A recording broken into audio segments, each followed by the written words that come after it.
A paz do Senhor Jesus. Seja muito bem-vindo ao Seminário Escatológico Maranata.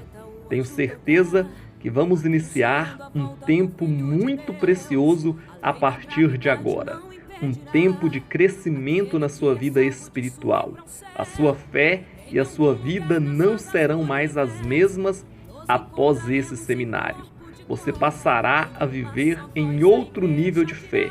Você vai adquirir a moeda mais valiosa do mundo, que é o conhecimento.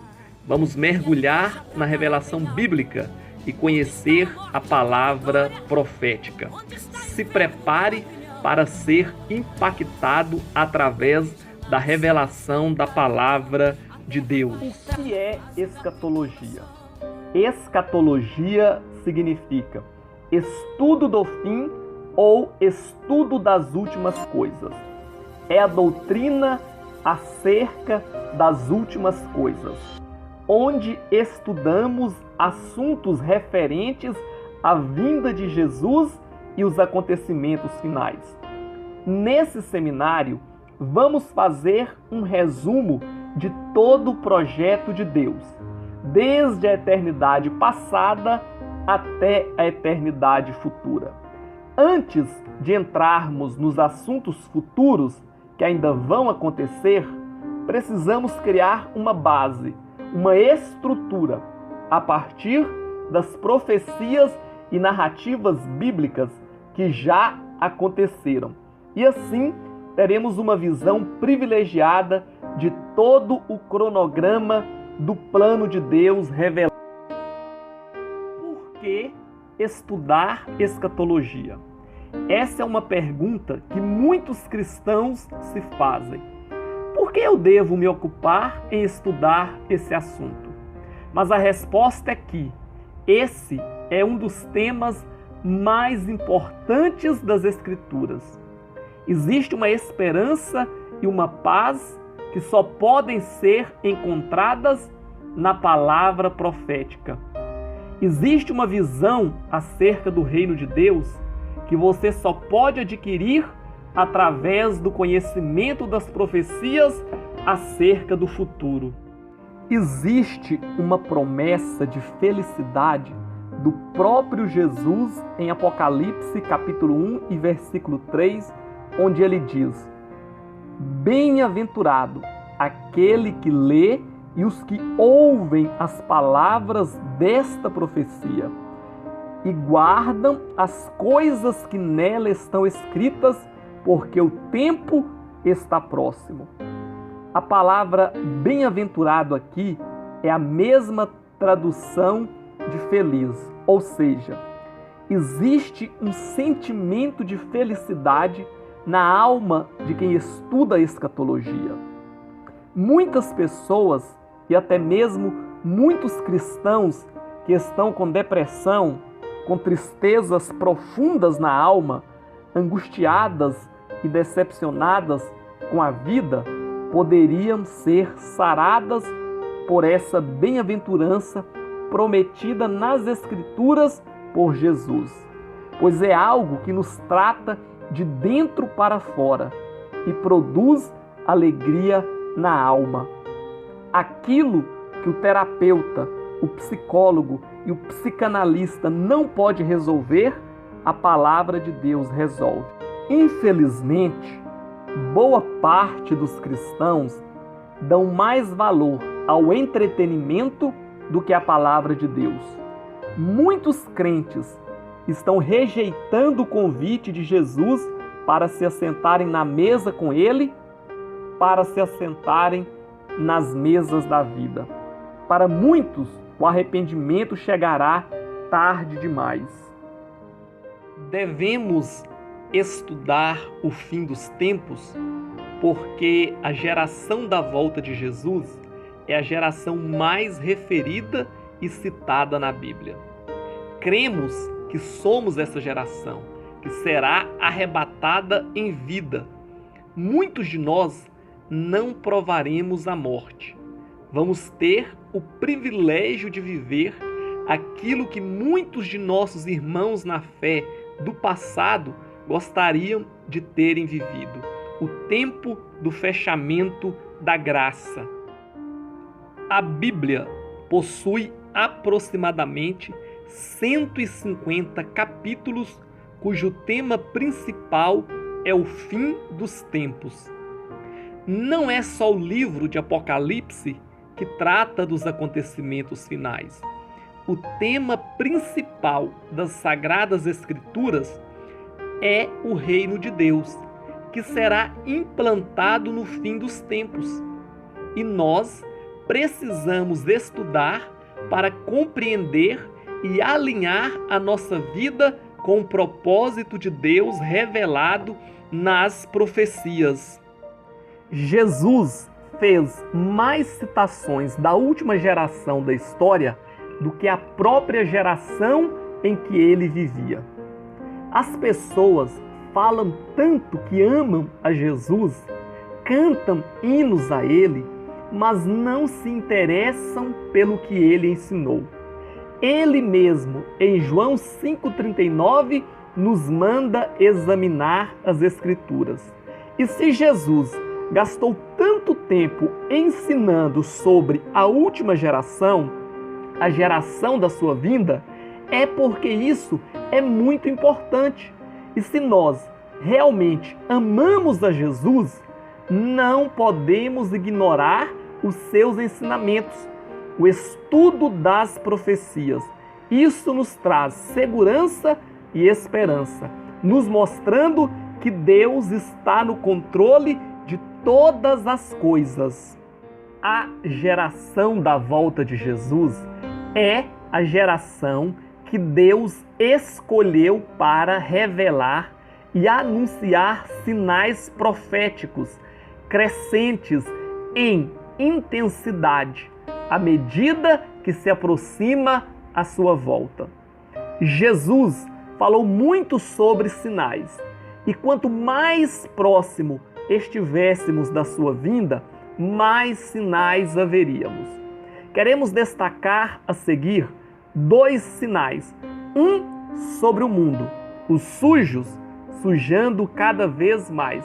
E o outro sinal é sobre a igreja, um remanescente fiel que será tremendamente usado. Porque eis que as trevas cobrem a terra, e a escuridão os povos, mas sobre ti aparece resplendente o Senhor, e a sua glória se vê sobre ti. Isaías, capítulo 60, versículo de número 2. Aqui nós podemos ver essa separação desses 2 povos que haverão na terra no tempo final. Um povo é o das trevas e o outro povo é o povo da luz. Haverá um tempo que será marcado por muitas trevas sobre a terra. Mas, nesse mesmo tempo, haverá também o resplendor da glória de Deus sobre os fiéis. Haverá pessoas entregues ao pecado, mas também haverá pessoas entregues totalmente a Deus. Precisamos nos preparar para esse tempo, para sermos cheios da glória de Deus. Faça desse seminário um marco para a sua vida, a partir do qual você será cheio do Espírito Santo, para ser tremendamente usado nos dias finais. Deus está preparando um povo para ser usado nos dias finais. Esse povo não está na mídia e não são conhecidos. São anônimos, não estão atrás de dinheiro e sucesso, mas da glória de Deus. Conhecer e entender o fim dos tempos é a peça-chave que irá preparar a igreja para ser vitoriosa. Se você deseja participar daquilo que Deus fará nesse tempo final, você precisa conhecer o projeto dele para se alinhar. Se você quer poder do céu na sua vida, você precisa de conhecimento para saber usar esse poder. poder sem direção gera confusão. O conhecimento da palavra lhe dará direção assertiva. Deus levantará muitas pessoas nesse tempo final para serem usadas de maneira sobrenatural. E você pode ser um desses instrumentos que Deus usará. E que esse seminário possa introduzir você em um tempo de renovo e preparação para ver a glória de Deus. Compreender o fim dos tempos irá preparar a igreja para participar do grande avivamento e derramamento do Espírito que está por vir. Antes de Jesus arrebatar a sua igreja, haverá avivamento em muitos países, igrejas e pessoas. Aqueles que se prepararem, colocando a sua vida no centro da vontade de Deus, buscando o poder do Espírito Santo, Deus os usará para sacudirem o mundo. Antes do avivamento chegar, está havendo um tempo de preparação. Deus está falando através da palavra, através de seus vasos, sinais estão acontecendo e milhares de pessoas em todo o mundo estão orando por este avivamento. Nunca houve na história um número tão grande de cristãos orando. E quando chegar o tempo da chuva que está se formando, cair, será tremendo. Grupos de orações por todo o mundo estão clamando pela vinda de Jesus. Deus está preparando um povo. Chegou a hora. Vamos estudar a palavra profética? Acabamos de ver a importância de se estudar escatologia. Sem o conhecimento da palavra profética, a igreja não estará preparada para o grande avivamento final. E mais uma vez, queremos frisar que esse avivamento está no seu início. Já existe um mover de Deus sinalizando nessa direção. E nós queremos introduzir você nesse avivamento. E para isso, é preciso ter um conhecimento básico da palavra profética, ou seja, do conhecimento das Escrituras, daquilo que Deus determinou desde a eternidade passada e está acontecendo e se cumprindo em nossos dias. E nós somos os instrumentos de Deus para fechar esse tão maravilhoso projeto. É tempo de preparação, de buscar conhecimento e poder. No grande avivamento final, serão usados aqueles que desde já estão ouvindo a voz de Deus e estão se preparando. Sempre que Deus desejou fazer algo na terra, Ele preparou com antecedência pessoas para isso. Você está sendo chamado por Deus para fazer parte da igreja que está preparando o caminho para a vinda de Jesus. Vamos, nesse seminário, conhecer cada fase do cronograma do projeto de Deus revelado nas Escrituras. Então, fica o convite. Vamos estudar a palavra profética. É possível apressar a vinda de Jesus? Vejamos o que diz as Escrituras. Segunda carta do apóstolo Pedro, capítulo de número 3, versículo 11 e 12. Diz assim: visto que tudo será assim desfeito, que tipo de pessoa é necessário que vocês sejam? Vivam de maneira santa e piedosa, esperando o dia de Deus e apressando a sua vinda. Olha só o detalhe. E apressando a sua vinda. Venha o teu reino. Essa foi a oração modelo que Jesus nos ensinou. devemos clamar pela vinda do reino de Deus. Se nós, cristãos, nos acostumarmos com esse mundo e acharmos que a vida aqui está boa e não clamarmos pela vinda de Jesus e pela Jerusalém celestial, acontecerá conosco o mesmo que aconteceu com Israel quando estavam no Egito. De início, eles não eram escravos, mas gozavam da amizade do faraó e com isso construíram casas, estabeleceram famílias, tinham negócios e a vida estava indo muito bem, a ponto de se acostumarem com o Egito. E a promessa de Deus de enviar um libertador e dar a eles uma terra prometida já não era mais buscada por eles. Então, Deus permitiu um faraó que os oprimia e transformaram em escravos.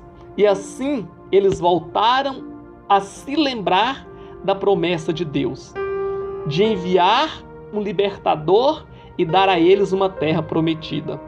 E passaram a desejar saírem do Egito, clamar a Deus pelo libertador e pela terra prometida. De igual modo, se a igreja se acostumar com esse mundo e esquecer-se da promessa do libertador que vem nos buscar para nos levar para Canaã celestial, Deus permitirá que o mundo comece a nos oprimir, para que assim nós, a igreja, possamos clamar pela vinda do libertador para nos tirar desse Egito, o mundo. Nós, cristãos, a nossa busca, o nosso clamor, as nossas prioridades podem apressar a vinda de Jesus, o nosso libertador celestial. O que é profecia? Não estamos falando do dom de profetizar que alguns profetas têm na atualidade, mas da palavra profética, das profecias bíblicas. Existem muitos falsos profetas e muitos alarmes falsos, e por isso a única regra de fé onde podemos confiar 100% é a Bíblia. Muitas profecias já se cumpriram, atestando a veracidade da Bíblia com precisão, e muitas estão na eminência de se cumprirem a qualquer momento. Mas o que é profecia? Como explicar o que é profecia? Do ponto de vista bíblico, o que é profecia? Um cético perguntou a um pastor: o que é profecia? O pastor respondeu: é o jornal de ontem, com as notícias de depois de amanhã. Ou seja, a revelação do futuro ainda no passado. As notícias do futuro já estão impressas nas páginas da Bíblia há milhares de anos. Quer saber o que vai acontecer com a humanidade? Estude a Bíblia. Só Deus pode conhecer o futuro. Veja o que o próprio Deus diz em Isaías 46, 9 e 10. Que anuncio o fim desde o princípio e desde a antiguidade as coisas que ainda não sucederam. Deus deixa claro que desde o início Ele já anuncia o fim. Ele tem um cronograma da história pronto e Ele o anuncia em sua palavra. Desde Gênesis já existem anúncios de Deus falando sobre o fim. Por exemplo, os 7 dias da criação são um modelo que veremos a seguir, de que o mundo durará 7.000 anos. Um dia como 1.000 anos e 1.000 anos como um dia. Em Isaías 45, 11 e 12, o próprio Deus, ele nos instiga, dizendo: perguntai-me as coisas futuras, demandai-me acerca de meus filhos. Quer saber o futuro? Vá à fonte certa. Tudo o que precisamos saber está revelado na Bíblia. O que vai além da Bíblia é maligno e diabólico. A palavra de Deus é a nossa vara de medir. Ela é que nos fala com precisão de onde viemos, onde estamos e para onde vamos. Quem tem a capacidade de ver o futuro? Só um Deus Todo-Poderoso é capaz de prever o futuro com precisão. Vamos ver algumas profecias fantásticas que se cumpriram milhares de anos após serem ditas pelos profetas a quem Deus as revelou. Deus está dizendo o que vai acontecer antes de acontecer, para que quando acontecer, você possa reconhecer que essa é a palavra dele. O profeta Amós, capítulo 3, versículo 7, diz a seguinte profecia: certamente o Senhor Deus não fará coisa alguma sem ter revelado o seu segredo aos seus servos, aos seus profetas. Normalmente, Deus sempre avisa o que Ele está pensando, o que Ele está programando, o que Ele está prestes a fazer. E tudo isso está registrado na Bíblia, nas Sagradas Escrituras. E Deus, em parte ou em boa parte, quer que nós saibamos o que Ele está prestes a fazer e que nós nos preparemos para sermos instrumentos dele nessa última hora. Como você prova para alguém que Deus existe? Crer em Deus é uma questão de fé. Se alguém se recusar a crer, é um direito dela. Mas ninguém em sã consciência pode negar a existência de um Deus Todo-Poderoso por trás da Bíblia. Em tempos que a ciência se evolui mais e mais a cada dia, o número de ateus, segundo pesquisas, tem diminuído. A Bíblia é o único livro que tem a capacidade de nos ler. As pessoas que começam a estudar a Bíblia à procura de erros, acaba que a Bíblia é que encontra os erros da pessoa. Se a pessoa tem interesse em continuar sendo ateu, é bom que ela não se envolva com a Bíblia, ou ela correrá sérios riscos de crer e se tornar um forte defensor da fé cristã. A maneira mais eficiente de se provar para alguém a existência de Deus é através das profecias. Só um Deus Todo-Poderoso pode prever o futuro. Deus, em sua onisciência e presciência, é capaz de trazer em sua memória todos os acontecimentos, desde a eternidade passada até a eternidade futura. E isso em uma fração de segundos. E em alguns momentos da história, Deus, prevendo assim o futuro, ou conhecendo o futuro, revelou alguns fatos desse futuro bem longínquo aos seus profetas. E isso ficou registrado nas páginas da Bíblia. E milhares de anos após, muitas dessas profecias já se cumpriram. E outras aguardam o tempo certo para se cumprirem. Deus descortina o futuro ainda no passado. Veja só que profecias interessantes, só para aguçar a nossa fé e curiosidade e vermos o quanto a Bíblia é um livro à frente do seu tempo. 2.700 anos atrás, olha o que a Bíblia dizia, ou seja, 700 anos antes de Jesus nascer, o profeta Isaías, que também profetizou o nascimento e sofrimento do Messias, disse: é Deus quem está assentado sobre o círculo da terra, cujos moradores são para ele como gafanhotos. Ou seja, Isaías capítulo 40, versículo 22, 2.700 anos atrás, o profeta dizendo que a terra é redonda, é um círculo. E até poucos anos atrás, achava-se que a terra era plana e que se o homem saísse navegando, chegaria um momento em que cairia em um despenhadeiro no fim do oceano.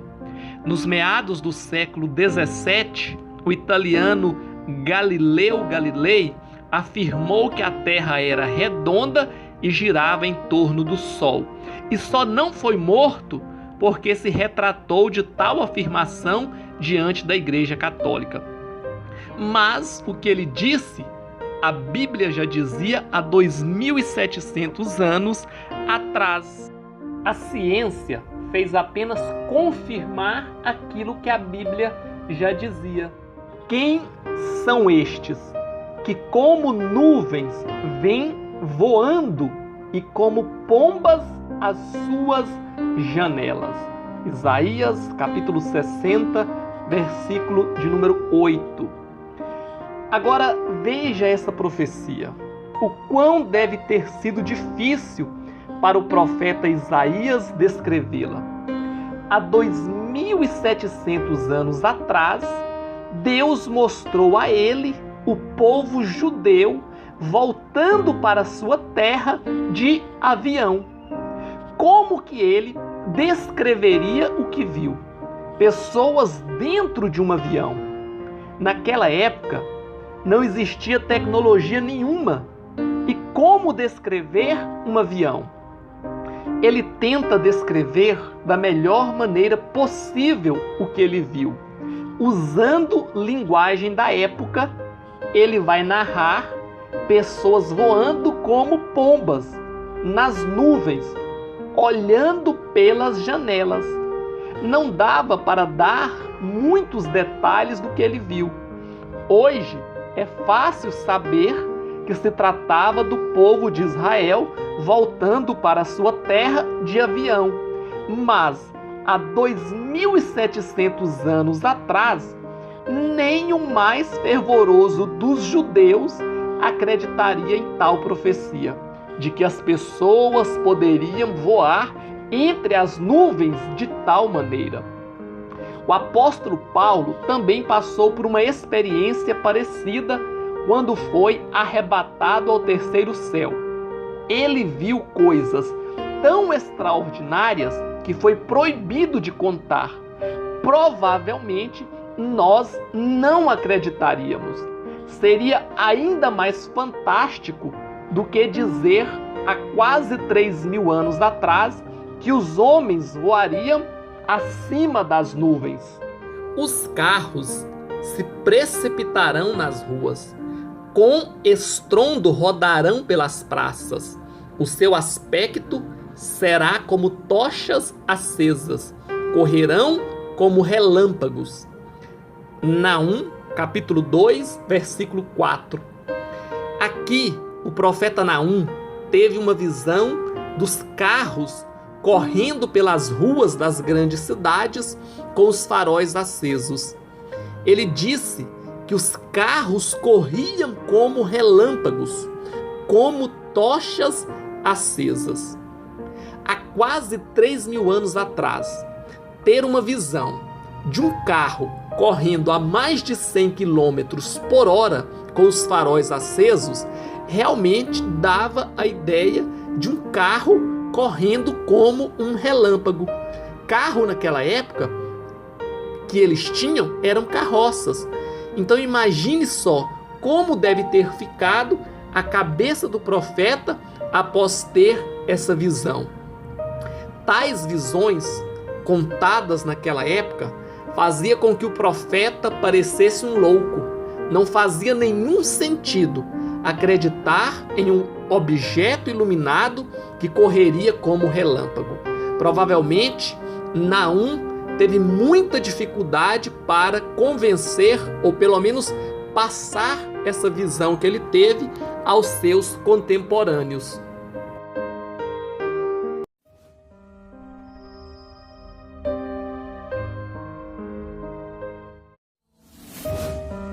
É possível conhecer os mistérios de Deus?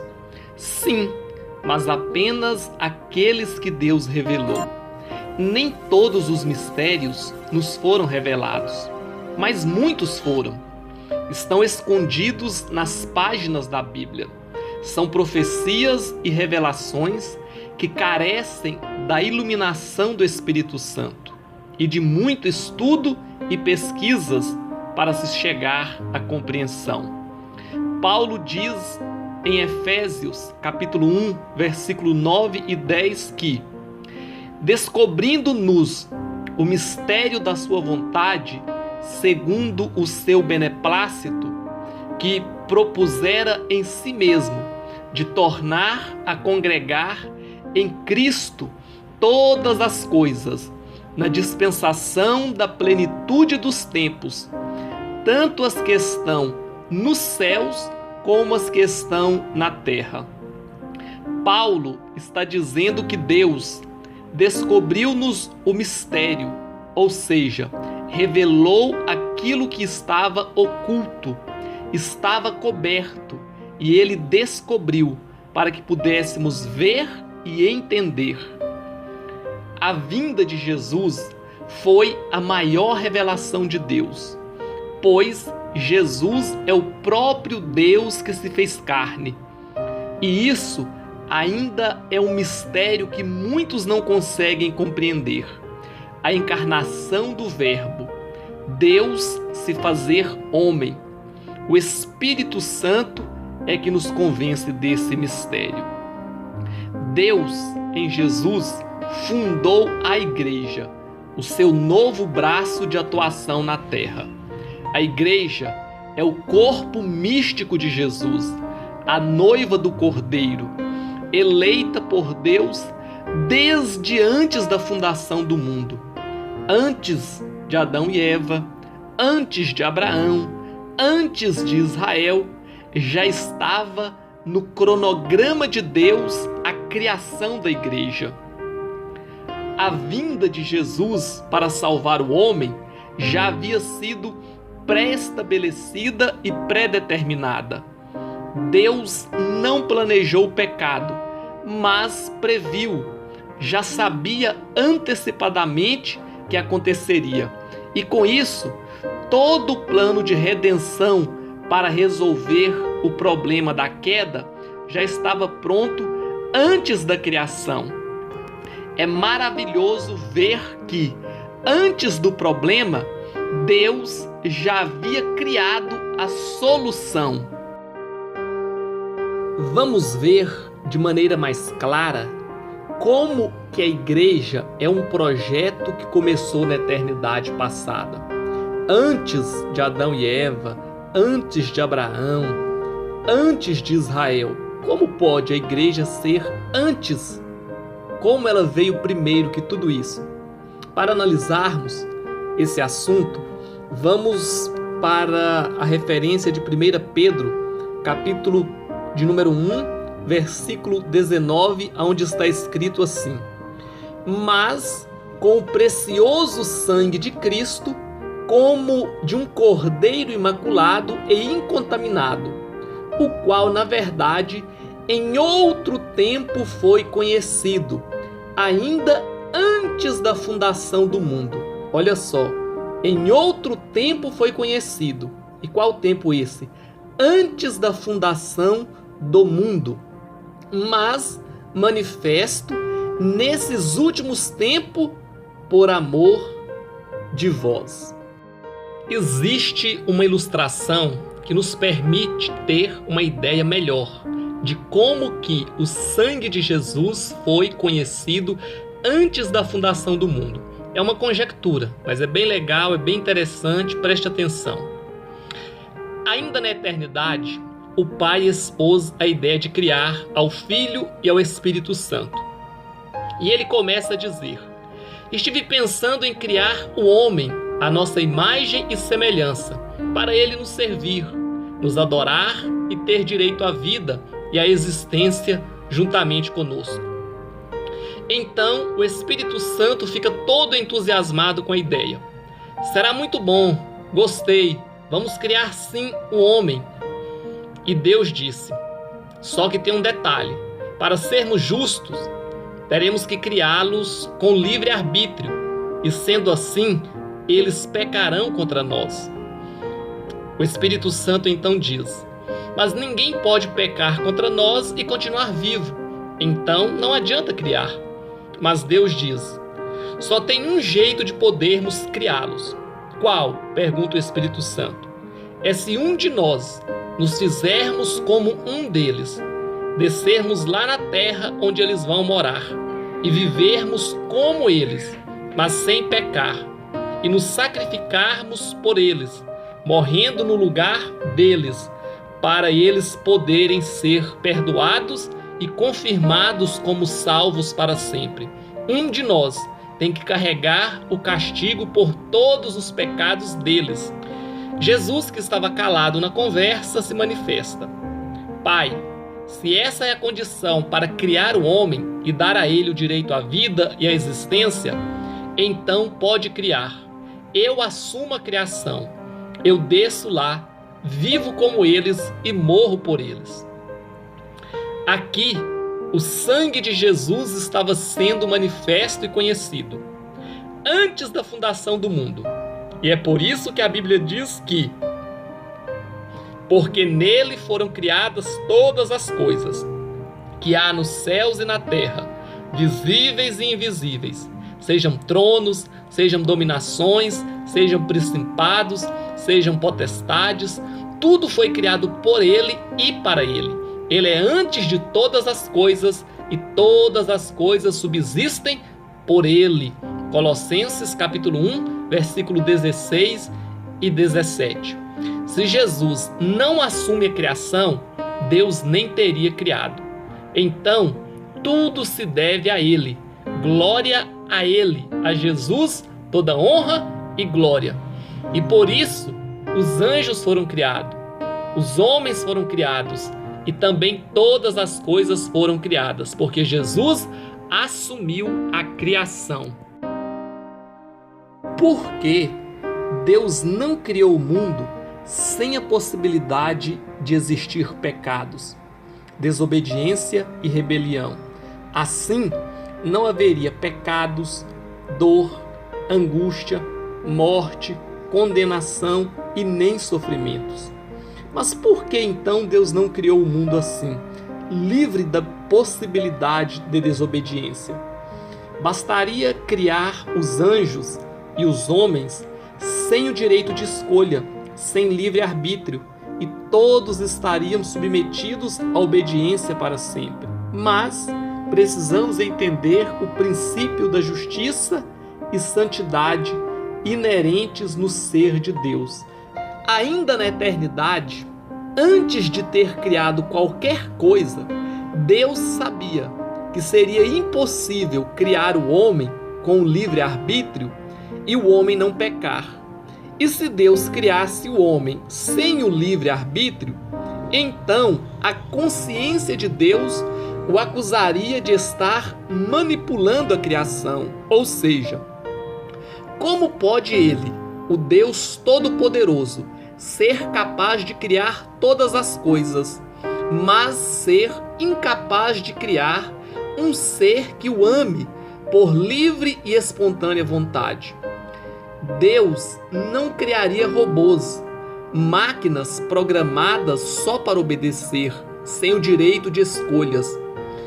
Um modelo de ditador pacífico que obriga as pessoas a se submeter à sua vontade sem o direito de opção. A justiça de Deus criou o livre-arbítrio, e o livre-arbítrio gerou o pecado no coração de Lúcifer. A origem de todos os problemas. Somos levados a pensar que Lúcifer arquitetou e executou a rebelião dos anjos em 5 minutos. Mas não, ele levou tempo arquitetando o seu maldito plano e fermentando os anjos contra o governo de Deus. Satanás gastou tempo mentindo e convencendo os anjos a criarem um novo governo, e isso desencadeou na queda. Provavelmente ele fez acusações dizendo que Deus impunha muitas regras, só queria mandar, ser adorado e dar ordens, e que não obedecia nem se sacrificava por nada. Na vida de obediência e no sacrifício da cruz, a acusação de Satã foi desmascarada. Deus, em Cristo Jesus, deixou o poder e a glória, e humilhou-se e obedeceu em prol de sua criação, e provou que Deus é justo e que não havia motivos para a rebelião. A batalha entre Jesus e Satanás começou no céu e terminou na cruz. Quando Jesus disse, "Está consumado", ele estava dizendo, "Você perdeu, Lúcifer." Deus não é ditador e nem justiceiro, mas um Deus que ama e que está sempre disposto a se sacrificar pela sua criação. Quando Lúcifer arquitetava a rebelião, Deus já tinha em mente o lago de fogo para ele, e ele, sem saber, arquitetou o seu maldito plano, que não levará para nenhum trono, mas para um lago de fogo. E nesse exato momento, Satanás está caminhando em direção a esse lago de fogo, com todos os anjos rebeldes. Após a rebelião, os anjos que permaneceram fiéis a Deus foram confirmados para sempre em sua posição, não estando mais sujeitos à queda. Satanás levou 1/3 dos anjos a se rebelarem, levou Adão e Eva à queda e continua no decurso da história, levando homens e mulheres à rebelião contra Deus e posteriormente ao lago de fogo. A igreja dos dias atuais precisa urgentemente conhecer realmente quem é Jesus nas Escrituras. Estamos vivendo um tempo em que existem muitas igrejas cristãs sem Cristo, vivendo um outro evangelho e não o evangelho apostólico, o evangelho da Bíblia, mas um evangelho moderno e adulterado pela cultura do nosso tempo. Mas, diante de tudo que estamos estudando, podemos perceber que Jesus, ele é a base, ele é a sustentação de todo o plano de Deus e de toda a criação. E por isso, podemos entender os dizeres de Paulo em Romanos 11:36. Porque dele e por ele e para ele são todas as coisas. Glória, pois, a ele eternamente. Amém. Graça e paz da parte daquele que é, que era e que há de vir, do Senhor Jesus. O fantástico projeto de Deus é muito bem organizado e começou ainda na eternidade passada. E o sangue de Jesus é o que sustenta cada fase desse cronograma divino. Diante de tudo isso, podemos ver como Deus tem um cronograma extremamente bem organizado. Tudo está se cumprindo de acordo com o que ele disse nas Escrituras. Cada fase do projeto de Deus se cumpriu em determinado momento da história. Dentro do jardim do Éden, após Adão e Eva pecar, Deus lhes fez vestes de pele de animal, ou seja, um animal que estava ali no jardim, todo inocente, sem ter nada a ver com o pecado de Adão e Eva, teve que ser sacrificado por causa do pecado deles. Isso era um modelo do que Jesus faria na cruz. Ele, que era inocente e não tinha nada a ver com o nosso pecado, teve que morrer, derramar o seu sangue para nos servir de vestes e cobrir a nossa nudez espiritual.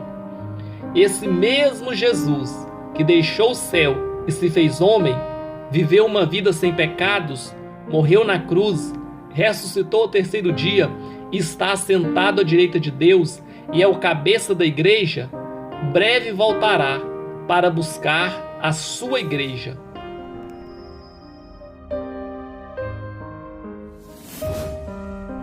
Olá, seja bem-vindo para mais um estudo. Agora vamos ver o estudo sobre as dispensações bíblicas. Estudo das dispensações. Após essa aula sobre as dispensações bíblicas, você terá uma visão clara de todo o cronograma das Escrituras, desde Gênesis até Apocalipse. Você vai ver como é simples e fácil entender toda a Bíblia a partir das dispensações. O que é dispensação? Precisamos entender o que é dispensação e assim teremos um quadro montado de todo o projeto de Deus. Dispensação é uma forma de governo, a maneira de regular e administrar. Normalmente, uma dispensação era um período de tempo longo ou curto, no qual, através de uma lei fixa, Deus administra a sua grande casa, a humanidade. Por exemplo, se fôssemos analisar o Brasil hoje, qual seria a dispensação que o Brasil está? Seria a dispensação da Constituição Federal. As regras que administram a nação estão na Constituição. Ali estão todas as regras para manter a ordem e o equilíbrio da nação. Em cada dispensação bíblica, houve leis diferentes com as quais Deus tratou a humanidade naquele período. Baseado nos 7 dias da criação, vamos estudar o ponto de vista de que a história do homem sobre a terra durará 7.000 anos. Vamos ver como esses 7.000 anos estão repartidos dentro da Bíblia, através das 7 dispensações. Primeira dispensação é a da inocência. Esse período foi da criação até a queda e compreende todo o período em que Adão e Eva viveram no paraíso. Um período que não se sabe ao certo quantos anos foram. A lei durante essa dispensação era apenas não comer do fruto da árvore do conhecimento do bem e do mal. Segunda dispensação é a da consciência. Vai da queda ao dilúvio e sua duração é de aproximadamente 1556 anos. A raça humana, agora expulsos do Éden, conhecedores do bem e do mal, seguiam a direção do seu coração. Eles perderam a consciência inocente e ganharam a consciência de si mesmos. E com essa consciência deveriam dar conta dos próprios atos, mas corrompeu-se a tal ponto que a dispensação findou com o dilúvio. Terceira dispensação é a do governo humano, que vai do reinício da humanidade com os sobreviventes do dilúvio até a confusão de línguas em Babel, e teve uma duração de 427 anos. Nesse período, o homem deveria obedecer às leis criadas pelo seu próprio governo em concordância com o seu Criador. Mas houve tremenda desobediência e decidiram construir uma torre e ficarem todos juntos contrariando o mandamento de Deus de povoar toda a terra. A Torre de Babel seria o marco dessa sociedade que, segundo eles, seria uma torre tão alta que, se Deus enviasse um novo dilúvio, eles poderiam escapar abrigando-se nela. Aqui temos o primeiro projeto de governo mundial orquestrado por influência de Satanás. Quarta dispensação é a dos patriarcas. Vai da chamada de Abraão até a doação da lei no Monte Sinai a Moisés, e sua duração é de cerca de 430 anos. As principais leis aqui eram sair da sua terra e depositar a fé no Salvador prometido. Quinta dispensação é a da lei, que começou com a concessão da lei no Monte Sinai e terminou com a morte sacrificial de Jesus na cruz, cumprindo todas as provisões e tipos do Antigo Testamento, e teve uma duração de cerca de 1430 anos. Aqui, a base de tudo era a obediência à lei, os 10 mandamentos. A sexta dispensação é a da graça, que vai da crucificação de Jesus Cristo até o arrebatamento da igreja. Terá uma duração de aproximadamente 2000 anos. É chamada também de tempo dos gentios, tempo da graça ou tempo da igreja. Indiscutivelmente, é a dispensação do momento. Estamos vivendo os últimos dias dela. Chegamos agora à última dispensação, ou a sétima, que é conhecida como dispensação do reino, ou milênio. Será um período em que Jesus reinará por 1000 anos nessa terra a partir de Jerusalém, para cumprir o que o anjo disse a Maria quando foi anunciar a sua gravidez, dizendo: esse que em seu ventre será gerado reinará para sempre no trono de Davi. Jesus reinará para sempre, por toda a eternidade. Mas, primeiro, esse reino terá uma fase introdutória de 1000 anos. Esse período de 1000 anos começará quando Jesus voltar a essa terra no final da grande tribulação. Fique tranquilo, no final do seminário, você saberá com precisão quando e como Jesus voltará. Pois, primeiro, Jesus volta para arrebatar a igreja, e 7 anos depois ele volta com a igreja para implantar o reino milenar na terra. Estamos entre duas eternidades, a passada e a futura. Particularmente, gosto do ponto de vista judaico e de alguns estudiosos da Bíblia, que dizem que a história do homem sobre a terra, na forma em que conhecemos, durará 7000 anos. Acabamos de ver esses 7000 anos divididos em 7 dispensações. Esses 7000 anos estão entre duas eternidades, uma que passou e outra que está pela frente. Após esses 7000 anos, não haverá mais contagem de tempo. Estaremos na eternidade e todas as coisas estarão definidas para sempre. Ninguém nasce, ninguém morre, mas todos já estarão para sempre no seu destino final, os salvos e os perdidos, cada um em seu devido lugar. 7000 anos é o tempo do homem sobre a terra, desde Adão e Eva até o fim do milênio. Vamos simplificar, vamos ver isso melhor. Um fato muito curioso sobre os 7000 anos de história do homem sobre a terra é que hoje somos aproximadamente 7,6 bilhões de seres humanos. Existem algumas teorias sobre existir mais pessoas vivas do que mortas.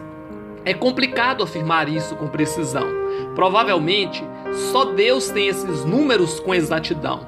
Mas não se pode descartar a possibilidade de realmente existir mais pessoas vivas do que mortas, já que os cientistas dizem que a Terra tem 50.000 anos e nesse tempo já passaram por ela aproximadamente 100 bilhões de pessoas.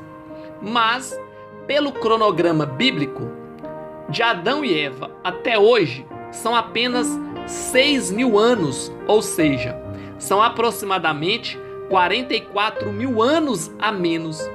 Se em 50.000 anos seriam 100 bilhões de pessoas, é provável que em apenas 6.000 anos esse número caia vertiginosamente para algo perto de 7 bilhões.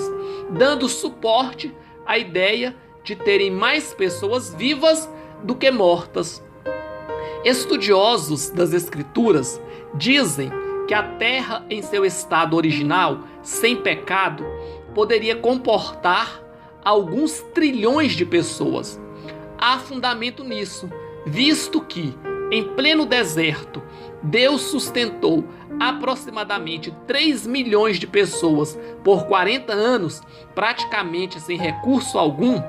Para Deus, em uma terra perfeita, sem pecados, sustentar alguns trilhões de pessoas não seria nada difícil.